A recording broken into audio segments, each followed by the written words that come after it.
Computer ব্যবহার জায়েজ না না জায়েজ কোরআনের কোনো আয়াতে কি আছে? কি মনে করেন আপনারা? কম্পিউটার ব্যবহার করা জায়েজ অথবা না জায়েজ এমন কথা কি কোরআনের কোনো আয়াতে আছে? নবী দুনিয়ার থেকে বিদায় হওয়ার পরে কম্পিউটার আবিষ্কার হয়েছে, এটার নামই নাই কোরআন। জায়েজ বলা হবে আর না জায়েজ বলা হবে, বুঝেননি কথা? বলেন, নবী দুনিয়াতে থাকাকালে কম্পিউটার আবিষ্কার হয়েছে না দুনিয়ার থেকে বিদায়ের পর? কোরআন তো কম্পিউটারের নাম ওই নাই। ব্যবহার জায়েজ না না জায়েজ পাবেন কোথায়? এই কোরআনের ব্যাখ্যা স্বরূপ আল্লাহ রসুল দুনিয়াতে উম্মতের কাছে প্রায় 10 লক্ষ হাদিস রেখে গেছেন। কি পরিমাণ? একটা হাদিসের মধ্যে কম্পিউটারের নামটা পর্যন্ত না। কাজে কোরআনে হাদিসে কম্পিউটারের ব্যবহার জায়েজ না না জায়েজ এই আলোচনার নাম গন্ধও নাই। তাইলে আমাদের নবীর ইসলামের বিধিবিধান সর্বযুগের সর্বলোকের সব সমস্যার সমাধান কেমনে হইল? প্রশ্নটা বুঝলেন কিনা? এই প্রশ্নের জবাবটা আপনাদের সামনে তুলে ধরা আমার আজকের আলোচ্য বিষয়। বুঝাইতে পারলাম? আমার আজকের আলোচ্য বিষয় হইল নবী দুনিয়ার থেকে বিদায় হওয়ার পরে দুনিয়াতে যত নতুন নতুন অবস্থা সৃষ্টি হইতেছে, যত নতুন নতুন ব্যবস্থা দেখা যাইতেছে, যত নতুন নতুন যন্ত্র আবিষ্কার হইতেছে, এইগুলির নাম গন্ধও তো কোরআন হাদিসে নাই। কাজে আমরা এইগুলি ব্যবহার করলে জায়েজ হবে না না জায়েজ হবে, এই প্রশ্নের জবাব মুহাম্মদুর রাসূলুল্লাহর ইসলামের বিধিবিধানে আমরা পাবো কিভাবে? এইটা হইল, এই প্রশ্নের জবাব হইল আজকের আমার আলোচ্য বিষয়। বুঝাইতে পারলাম? এবার শুনি, সূরা মায়েদার 3 নম্বর আয়াতে বলেছেন, তোমাদের নবীর প্রচারিত ইসলামের বিধিবিধান আমি পরিপূর্ণ করে দিলাম। অর্থাৎ তোমাদের নবীর ইসলামের বিধিবিধান সর্বযুগের সর্বলোকের সব সমস্যার সমাধান। কিন্তু এই বিধানগুলি আছে কোথায়? এটা আল্লাহ এই আয়াতে বলেননি। ইসলামের পরিপূর্ণ বিধিবিধানগুলি আছে কোথায়? এই প্রশ্নের জবাব দিয়েছেন আল্লাহ সূরা নিসা এর 59 নম্বর আয়াত। কম্পিউটার ব্যবহার জায়েজ না না জায়েজ এই প্রশ্নের জবাব পাবেন সূরা নিসার 59 নম্বর আয়াতে। আজানে মাইকের ব্যবহার জায়েজ না না জায়েজ সেটার জবাব পাবেন সূরা নিসার 59 নম্বর আয়াতে। নামাজে মাইকের ব্যবহার জায়েজ না না জায়েজ এই প্রশ্নের জবাব পাবেন সূরা নিসার 59 নম্বর আয়াতে। কথা বুঝতে পারলেন? সূরা মায়েদার 3 নম্বর আয়াতে শুধু বলেছেন পরিপূর্ণ পরিপূর্ণ পরিপূর্ণ, আর সূরা নিসার 59 নম্বর আয়াতে বলে দিয়েছেন পরিপূর্ণ বিধানগুলি আছে কোথায় কোথায়। কাজে ওই আয়াতটা এখন শুনি। সূরা নিসার 59 নম্বর আয়াতে আল্লাহ বলেন, ইয়া আইয়ুহাল্লাযীনা আমানু আতিউল্লাহ ওয়া আতিউর রাসূলা ওয়া উলিল আমরি মিনকুম ফাইন তানাযাতুম ফি শাইইন ফারুদ্দুহু ইলাল্লাহি ওয়ার রাসূল।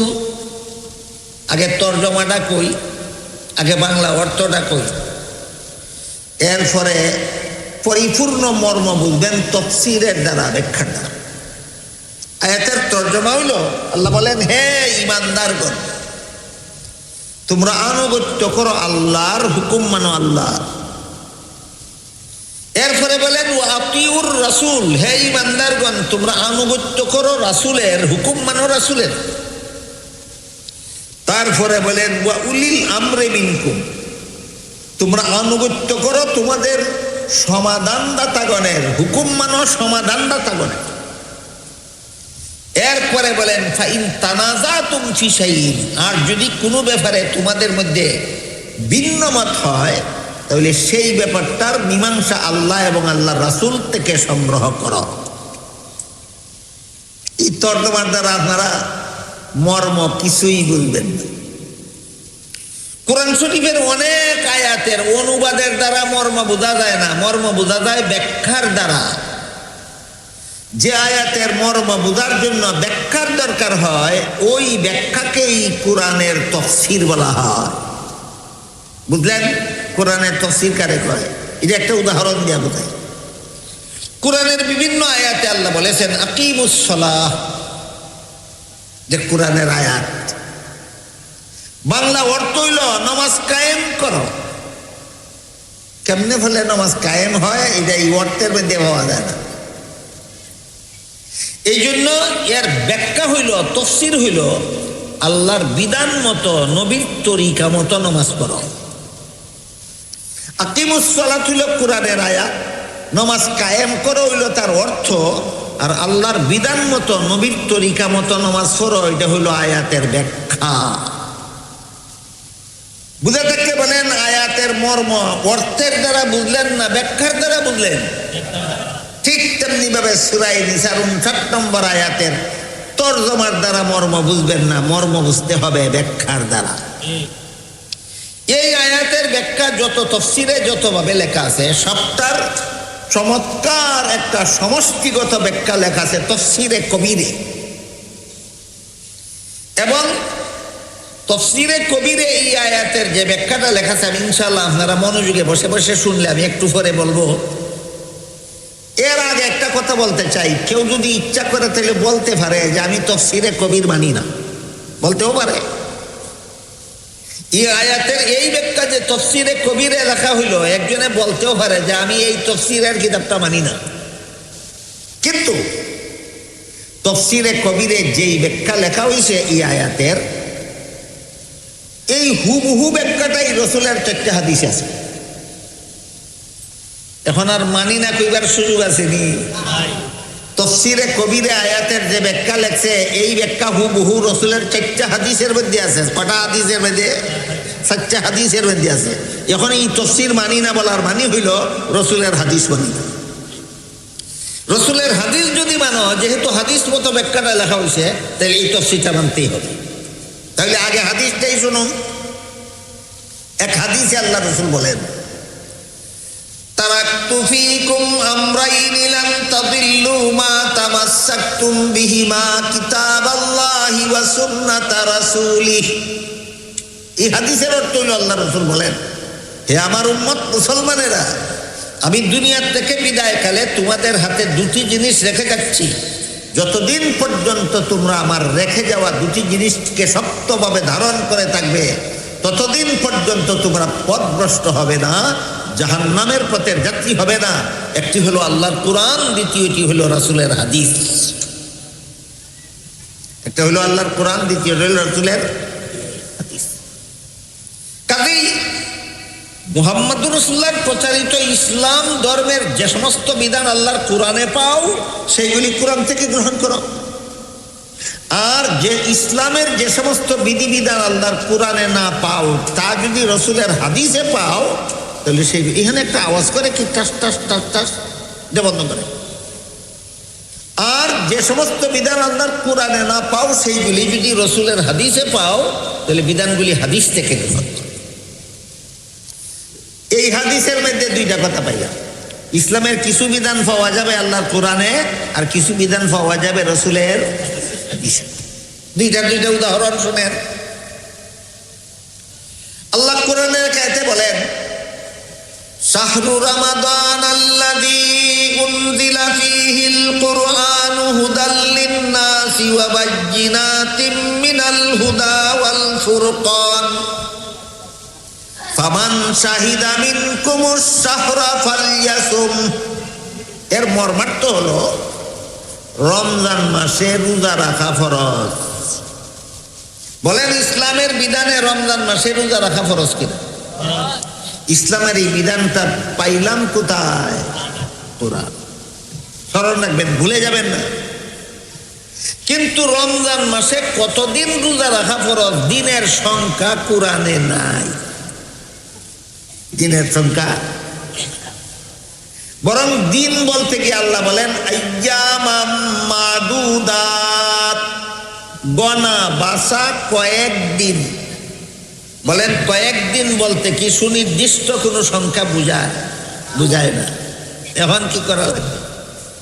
হাদিস শরীফে আল্লাহ রাসূল এই কয়েকদিনের ব্যাখ্যা করে বলে দিয়েছেন, যেই বছর রমজান মাসের 29 তারিখ বিকাল বেলা নূতন চাঁদ দেখা যাবে না সেই বছর রোজা রাখা ফরজ হবে 30 দিন।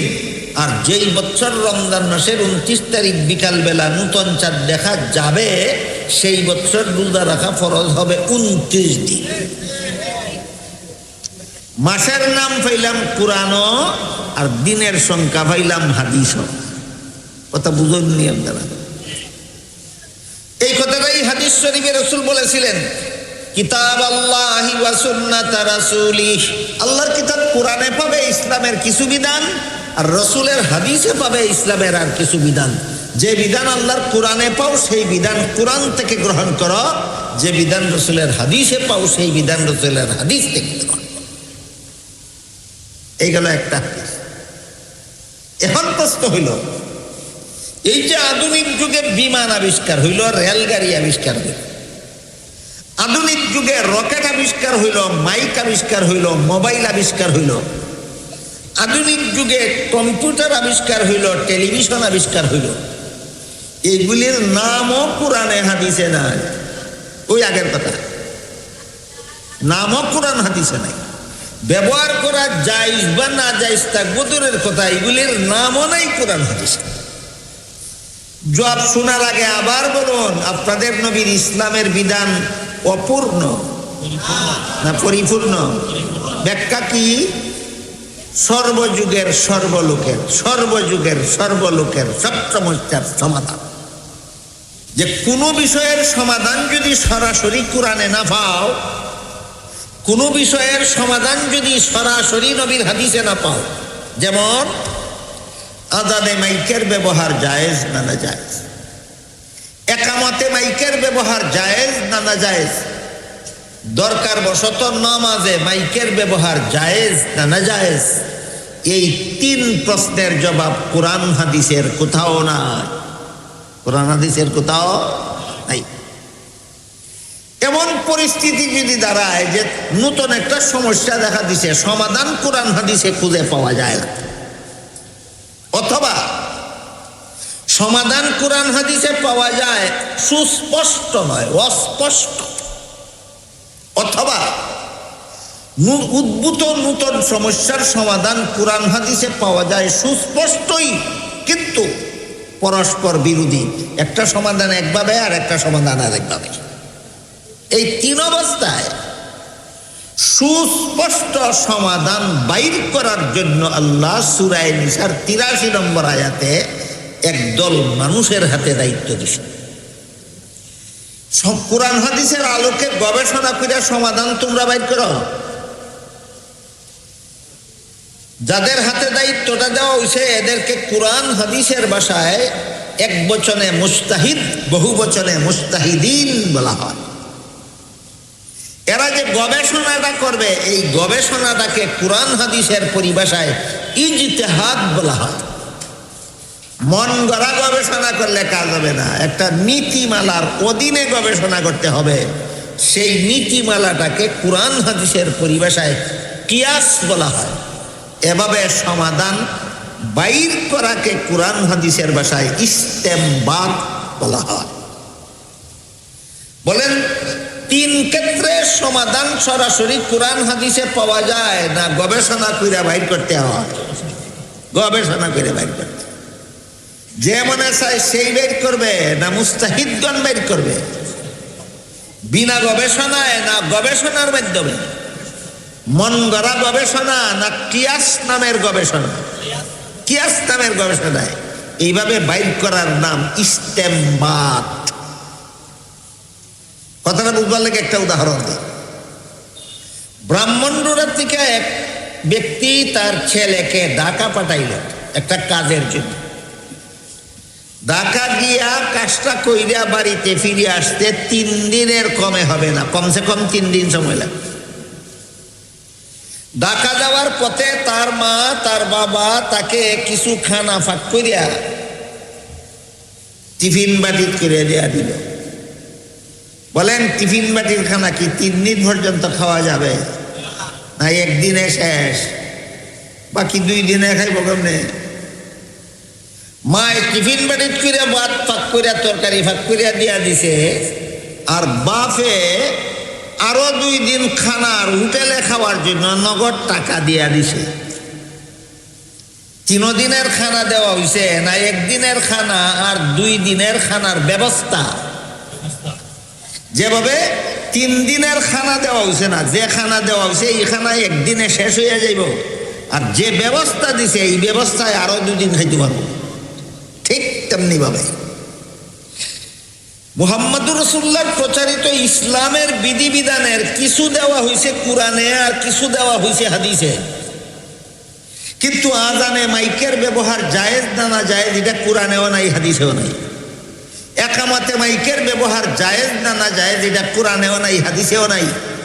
নামাজে মাইকের ব্যবহার জায়েজ না না জায়েজ এটা কোরআনেও নাই হাদিসেও নাই। কিন্তু আল্লাহ পাক রব্বুল আলামিন সূরা নিসার 83 নম্বর আয়াতে সমাধান বাইর করার ব্যবস্থা দিয়া দিছে। ওই ছেলেটা ঢাকা যাওয়ার সময় খানা দেওয়া হয়েছে কত দিনের? খানা ফুরাইয়া গেলে ব্যবস্থা, নগদ খানা না খানার ব্যবস্থা। ঠিক তেমনি ভাবে কোরআনে আর হাদিসে যত বিধান দেওয়া হয়েছে, নতুন কোনো সমস্যার সমাধান যদি ওই বিধানে না পাও তাইলে কিছু ব্যবস্থা দেওয়া হয়েছে, কোরআনে না পাইলেও হাদিসে না পাইলেও ব্যবস্থা মতো তোমরা ওই সমাধান বাইর করে নিতে পারো। এই ব্যবস্থার নাম হইল ইজতিহাদ। ব্যবস্থার নাম হইল ইজতিহাদ। যাদের হাতে আল্লাহ দায়িত্ব দিচ্ছেন এদেরকে মুস্তাহিদ বলা। এরা যদি হগলে মিল্লা একই সমাধান বের করে, সমস্ত মুস্তাহিদরা যদি ঐক্যবদ্ধ সমাধান বের করে, তাহলে এইটাকে রাসূলের ভাষা হাদিসের ভাষায় উম্মতের ইজমা বলা। এই মর্মে 2 নম্বর হাদিসটা আপনাদের শোনাই। দ্বিতীয় হাদিস, প্রথম হাদিসে আল্লাহ বলছেন, রাসূল বলছেন ইসলামের কিছু বিধান পাবে কোরআনে, সেইগুলি কোরআন থেকে গ্রহণ করো। প্রথম হাদিসে আল্লাহ রাসূল বলছেন ইসলামের কিছু বিধান পাবে হাদিসে, সেইগুলি রাসূলের হাদিস থেকে গ্রহণ করো। এখন কম্পিউটারের কথা তো কোরআনেও নাই হাদিসেও নাই, যে জায়েজ না না জায়েজ কেমনে বুঝবো? আল্লাহ এবং আল্লাহ রাসূল বলেন এটার সমাধান বাইর করার ব্যবস্থা দেওয়া আছে, ইজতিহাদ। যারা যারা ইজতিহাদ করবে সবাই মিলে যদি ঐক্যবদ্ধ সমাধান বাইর করে, এই ব্যাপারে দ্বিতীয় হাদিসে আল্লাহ রাসূল বলেন ইন্নাল্লাহা লা ইয়াজমাউ উম্মতি আও কালা উম্মাতা মুহাম্মাদিন সাল্লাল্লাহু আলাইহি ওয়াসাল্লাম আলা দালালাতিন আবাদা। কোরআনে হাদিসে না থাকা অবস্থায় ব্যবস্থা মতো ইসলামের বিধান বাইর করার জন্য যাদের হাতে দায়িত্ব দেওয়া হয়েছে, এরা সকলে যদি ঐক্যবদ্ধভাবে সমাধানটা বাইর করতে পারে, কোরআনে হাদিসে পাওয়ার কারণে না না পাওয়ার কারণে, এরা সমাধান বাইর করতে গিয়া ভিন্ন ভিন্ন সমাধান না সকলের ঐক্যবদ্ধ সমাধান, এইরকম ঐক্যবদ্ধ সমাধান যদি বাইর করতে পারে, তাহলে আল্লাহ রাসূল বলেন এদের বাইর করা সমাধানটা আল্লাহর দৃষ্টিতে শতকরা 100% নির্ভুল ইসলামী বিধান গণ্য হবে। কোরআনে পাওয়ার কারণে, হাদিসে পাওয়ার কারণে না মুস্তাহিদগণ ঐক্যবদ্ধভাবে সমাধান বাইর করতে পারার কারণে। ঐক্যবদ্ধভাবে সমাধানটা বাইর করতে পারার কারণে আল্লাহ রাসূল অগ্রিম বলে গেছেন মুস্তাহিদগণ ঐক্যবদ্ধ হইয়া যেই সমাধান বাইর করবে, এই সমাধানটা আল্লাহর কাছে শতকরা 100% নির্ভুল ইসলামী বিধান গণ্য হবে। শতকরা 100% নির্ভুল ইসলামী বিধান গণ্য হবে।